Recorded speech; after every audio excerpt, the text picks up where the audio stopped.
Naglabas ng opisyal na pahayag ang Philippine National Police kaugnay ng ulat tungkol sa umano'y posibleng pag-aresto kay Senator Ronald Bato de la Rosa na may kinalaman sa napaulat na arrest warrant mula sa International Criminal Court. Nilinaw ng PNP na kikilos lamang sila batay sa mga legal na kautusan at alinsunod sa umiiral na batas, mga patakaran at itinakdang proseso. Anila, anumang aksyon ng kapulisan kung kinakailangan man ay isasagawa ng may buong pagtalima sa due process, rule of law.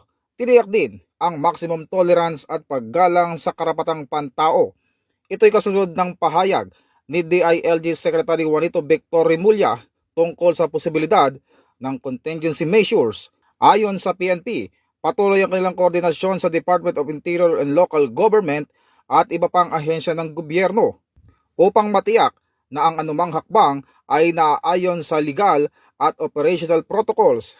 Iginiit din ng PNP na nanatili itong nakatuon sa pagpapatupad ng batas, pagpapanatili ng kapayapaan at kaayusan at paglilingkod sa sambayanang Pilipino ng may integridad, profesionalismo at pagiging patas sa lahat.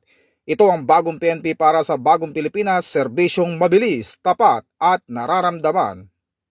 Mula po dito sa Campo Crame, ako po si Patrolman Adrian Dayaw nagbabalita para sa Police News Network, alagad ng batas, tagataguyod ng balitang pulis, at ito ang bagong PNP para sa bagong Pilipinas, serbisyong mabilis, tapat at nararamdaman.